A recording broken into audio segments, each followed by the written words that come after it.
By March 1944, Germany had a problem.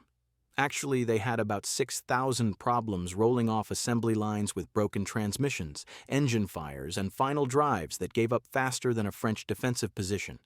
The Panther tank was supposed to be Germany's answer to the Soviet T-34, a sleek, lethal predator that would dominate the battlefield with its combination of firepower, armor, and mobility. Instead, it had become a mechanical nightmare, a 45-ton paperweight that spent more time being towed than fighting. But the Germans weren't ready to give up on their big cat. Enter the Panther G, officially the Panzerkampfwagen 5 Ausführung G. This was Germany's third attempt to get the Panther right, and on paper, it looked like they'd finally learned from their mistakes. The hull was redesigned, the armor was redistributed, production was streamlined, and a whole host of small improvements promised to turn the Panther from a maintenance nightmare into a reliable war machine. So, did it work? Did Germany finally fix the Panther? Well, yes and no. Mostly no. But it's complicated. Let's start with what went wrong in the first place. The Panther wasn't born broken, it was rushed into battle broken. The tank's development began in 1941 after German forces encountered the T-34 on the Eastern Front and collectively had an existential crisis. The T-34 outclassed the Panzer III and Panzer IV in almost every measurable way. Sloped armor, wide tracks, decent gun, good mobility. The Germans needed an answer, and they needed it fast. Two companies, Daimler-Benz and MAN, submitted designs for a new 30 to 35-ton medium tank. Daimler-Benz essentially tried to copy the T-34, complete with rear-drive, diesel engine, and a turret crammed so far forward it looked like a mistake. MAN went more conventional, putting the transmission in the front, the turret in the middle, and using a gasoline engine with torsion bar suspension. Hitler initially preferred the Daimler-Benz design, but a special commission in May 1942 picked the MAN version because it was more practical to produce. The first prototype rolled out in September 1942, and production started in December. That's when things got messy. The Panther was supposed to be ready for Operation Citadel, the massive German offensive at Kursk in July 1943, but the tank was nowhere near finished. Components were simplified to speed up production, quality control was sacrificed, and the entire design was thrown into combat before it had time to breathe. The result was catastrophic. At Kursk, 200 Panthers were supposed to spearhead the attack. 2 of them caught fire before they even left the train station. By the time the operation started on July 5th, only 184 were operational. Within 2 days, that number dropped to 40. After 5 days, only 10 Panthers were still running. According to Heinz Guderian, 25 were total losses, 100 needed repairs, and 60% of the breakdowns were mechanical failures that could have been fixed if the tanks hadn't been rushed. The Panthers that did work were lethal, tearing through Soviet armor with ease, but their numbers were so low that it barely mattered. The problem wasn't just one thing, it was everything. The engine caught fire because fuel connectors weren't insulated, allowing fumes to leak into the engine compartment. The Maybach HL-230 engine was compact and powerful, but its cylinders were so tightly packed that head gaskets blew constantly, bearings failed early, and overheating was a regular occurrence. The transmission was a mess, a 7-speed synchromesh gearbox that was theoretically excellent but practically fragile. And then there was the final drive. Oh, the final drive. This was the Panther's Achilles heel, and it never got fixed. The original design used epicyclic gearing, which was robust and reliable, but too complex for mass production. Under pressure from the Chief Director of Armament and War Production, the design was simplified to a double spur gear system. This was easier to manufacture, but it couldn't handle the Panther's torque. The final drive was designed for a much lighter tank, but the Panther kept getting heavier as armor was added, and the final drive was never upgraded to compensate. On average, it failed after 150 kilometers. That's less than 100 miles. By the end of 1943, 624 Panthers had been lost on the central and northern fronts out of 841 shipped. That's a 74% loss rate. Hitler was furious. He ordered 60 Panthers without engines or transmissions to be dug in on the Leningrad front as stationary pillboxes, with 10 mobile reserves kept for emergency use. No Panthers were sent to the Eastern Front for months while engineers scrambled to fix the problems. And they did fix some of them. Not all, but some. By January 1944, Guderian stated that the Panther was at last front ripe. Engine life expectancy increased from a pathetic few hundred kilometers to around 1,000 to 2,500 kilometers, though French assessments after the war suggested the real number was closer to 1,000 kilometers under field conditions. Copper rings were pressed into grooves to seal the cylinder heads, coolant circulation was improved, and the fuel pump got a reinforced membrane spring. Bearings were upgraded, an engine governor was installed in November 1943 to prevent overheating, and the crankshaft was upgraded from 7 discs to 8 in November 1943. But the Panther A, which entered production in August 1943, still had issues. The turret had a shot trap problem where incoming shells could ricochet off the curved mantlet and deflect downward into the thin roof armor. The side armor was vulnerable to infantry anti-tank weapons. The driver's vision port on the glacis plate was a structural weak point. And the final drive, despite endless attempts to improve it, kept failing. That's where the Panther G comes in. Production started in March 1944, and the goal was simple: streamline production, fix the obvious flaws, and make the tank less of a logistical nightmare. The Panther G wasn't a revolutionary redesign, it was an evolution, a series of incremental improvements aimed at making the Panther easier to build and more reliable in the field. The most visible change was the hull. The side armor was increased from 40 millimeters to 50 millimeters to protect against infantry anti-tank weapons like Panzerfausts and bazookas. But this added weight, and the Panther was already overweight, so the lower frontal armor and belly armor were reduced to compensate. The driver's vision port on the glacis plate was eliminated entirely, replaced with a rotating periscope. This got rid of a major weak point and simplified hull construction. The driver and radio operator hatches were redesigned to swing upward quickly, making it easier to escape if the tank was hit. The hull sides were completely redesigned.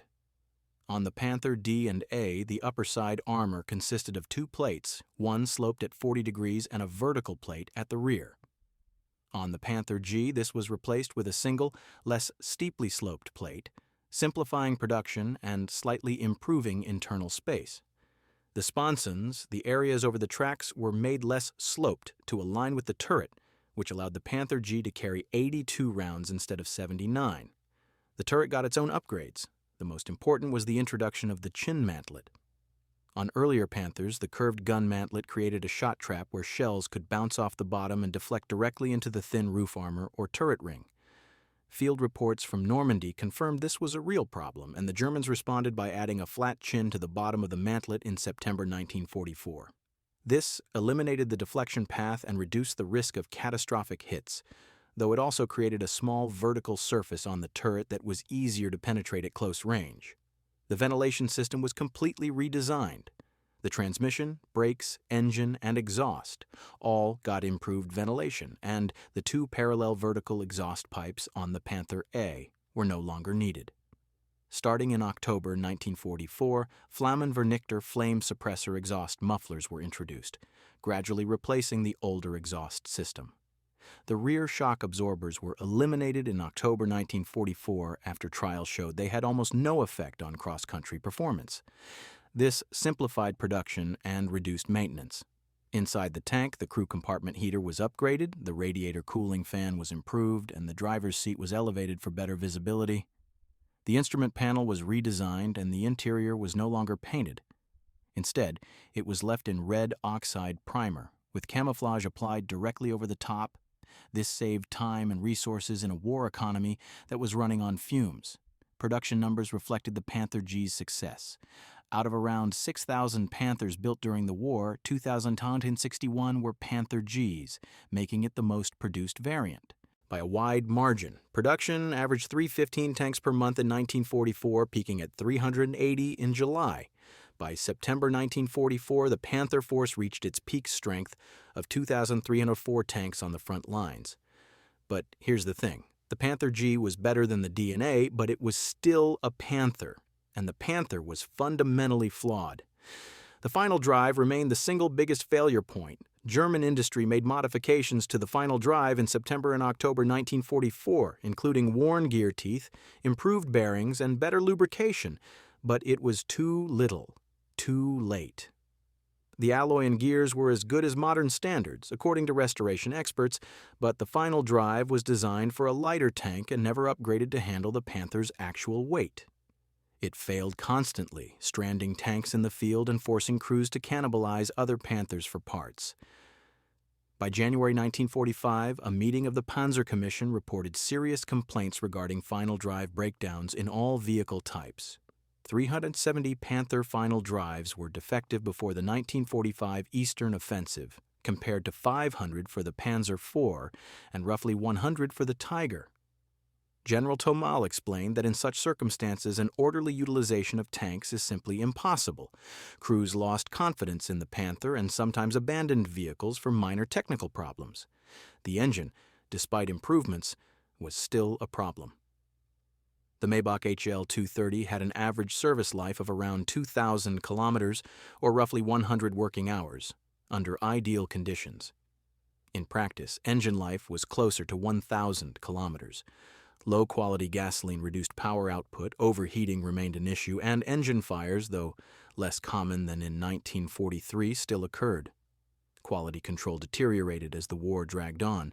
Allied bombing disrupted production. Raw material shortages forced the use of inferior components, and slave labor in factories sabotaged tanks whenever possible.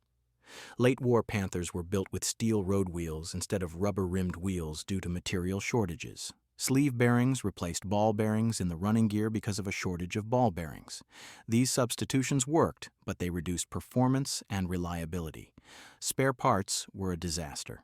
By the end of 1944, spare parts production had dropped to only 8% of tank production. Field workshops had to cannibalize existing Panthers to repair others, further reducing the number of operational tanks. A tank that could be repaired in hours sat disabled for days or weeks, waiting for parts. Many Panthers were abandoned not because they were destroyed, but because they broke down and couldn't be recovered. Crew training was another major issue. By 1944, experienced tank crews were dead or scattered across multiple fronts, and replacements had minimal training. A report from Panzer Brigade 112 in September 1944 blamed poor driver training as the principal cause of mechanical defects. Crews were writing off tanks for minor technical problems because they didn't know how to fix them. Inexperienced drivers overburdened the transmission, failed to perform regular maintenance, and made mistakes that worsened mechanical failures. The Panther G saw heavy combat in late 1944 and early 1945, and its performance was mixed. In open country where the Panther could engage at long range, it was devastatingly effective. The 75mm KWK 42 L70 gun had more penetrating power than the Tiger's 88mm gun, and the sloped frontal armor was nearly invulnerable to most Allied tanks. A Sherman's 75mm gun couldn't penetrate the Panther from the front at all. Even the 76mm gun struggled, only able to penetrate the turret mantlet at very close range. The Panther's angled 80mm glacis plate had an effective thickness of 139mm, more than the Tiger's flat 100mm plate. But in close quarters combat, the Panther struggled. The side armor, despite being increased to 50mm, was still vulnerable to flanking fire. The Panther was tall, with a high silhouette that made it easy to spot. The lack of lateral vision left crews almost blind to infantry sneaking up with Panzerfausts or satchel charges. And the slow turret traverse meant the Panther couldn't react quickly to threats from the side or rear. The Battle of the Bulge in December 1944 showcased both the Panther's strengths and its weaknesses. Around 400 Panthers participated in the offensive, and on paper they should have dominated. But fuel shortages, poor crew training, and mechanical breakdowns crippled the attack. German radio transmissions on Christmas Eve confirmed units were asking each other if they'd captured any fuel that day. Panthers were seen towing 2 or 3 trucks behind them because there was no gasoline left. Many Panthers were abandoned not because they were destroyed, but because they ran out of fuel or broke down and couldn't be recovered. Historian Stephen Zaloga noted that the Panther's performance in the Ardennes was disappointing for a vehicle of its technical specifications. The Panther was superior to the Sherman in armor and firepower, but inadequate crew training, coupled with Sherman numerical superiority, resulted in poor combat performance. At the Battle of Ericourt in September 1944, newly formed Panther units with poorly trained crews stumbled into ambushes set by seasoned U.S. tank crews and suffered heavy losses. Tactical skill mattered more than technical superiority. By January 1945, German tank losses in the Ardennes were catastrophic. Just under half of the Panzer IVs had been lost, along with 40% of the Panthers, roughly 320 tanks in total. Not all were combat losses. Breakdowns due to poor quality control and inexperienced crews were increasingly common, and broken down Panthers were often left behind as the Americans retook ground. By February 5, 1945, the Western Front had only 190 operational tanks, 533 assault guns, and 87 tank destroyers, facing perhaps 10 times that number of American and British tanks. The Battle of the Bulge effectively destroyed the German Panzer force in the West. In the hands of experienced crews, the Panther G could be a monster. SS Oberscharführer Ernst Barkmann, one of Germany's top Panther commanders, accumulated around 80 tank kills by the end of the war, many in a Panther G during the Ardennes offensive. At Barkmann's corner near Le Loiret in Normandy on July 27, 1944, Barkmann's Panther A ambushed an American column and knocked out multiple Shermans in quick succession, creating a legend. During the Bulge, Barkmann led his platoon through American lines in a night advance, bluffing his way past 9 Sherman tanks and escaping unscathed. But Barkmann was the exception, not the rule. Most Panther crews in late 1944 and 1945 were green recruits with minimal training, fighting a losing war against overwhelming odds. The operational readiness rate for Panthers improved from 16% in July 1943 to 37% in December 1943, then to 50% in April 1944 and 78% by May 1944.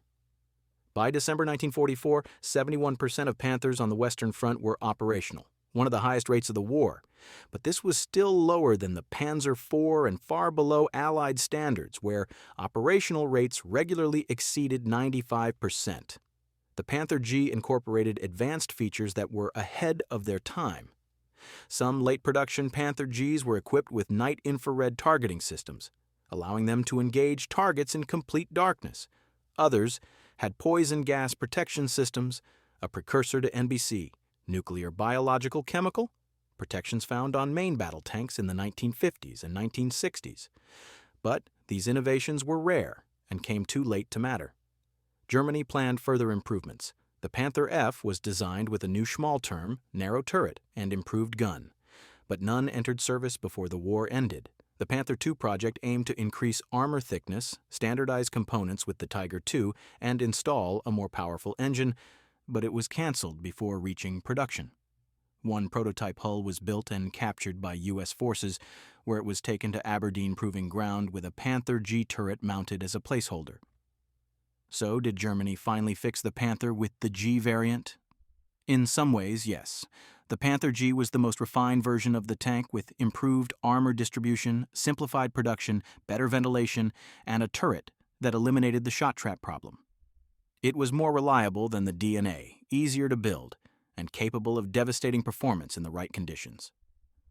Production numbers reflected this, with the Panther G accounting for nearly half of all Panthers built. But in the ways that mattered most, no. The final drive was never properly fixed and remained a constant source of breakdowns. The engine, while improved, was still prone to failures and fires. Quality control deteriorated. As the war went on, spare parts were almost non-existent, and crew training was abysmal. The Panther G was the best Panther, but it was still a Panther, and the Panther was a tank designed for a war Germany was losing. The Panther's fundamental problem wasn't engineering, it was over-engineering. The Germans tried to build a tank that did everything: firepower, armor, speed, mobility, and they succeeded. But they built it during a total war when resources were scarce, production capacity was stretched thin, and simplicity mattered more than perfection. The T-34 wasn't better than the Panther in a one-on-one fight. but the Soviets built 84,000 of them and they kept running. The Sherman wasn't better than the Panther in a one-on-one fight, but the Americans built 50,000 of them and they had the spare parts, fuel, and crew training to use them effectively.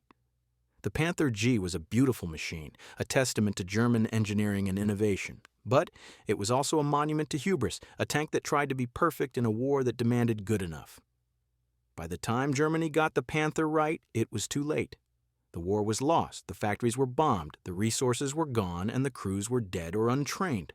The Panther G was the best version of a flawed design, a tank that fixed some problems while carrying the weight of unfixable ones. In the end, the Panther G was like Germany itself in 1944, technically superior, operationally crippled, and running on borrowed time. It was a tank that could have changed the war if it had arrived in 1941. Instead, it arrived in 1944, and by then, all it could do was delay the inevitable. Did Germany fix the Panther? Kind of. Did it matter? Not really, and that, more than any technical specification, tells you everything you need to know about the Panther G. Thank you for watching until the end. You can click in these other videos if you like this one. Don't forget to like and subscribe and click the bell icon to be notified when we upload a new video. Have a good day.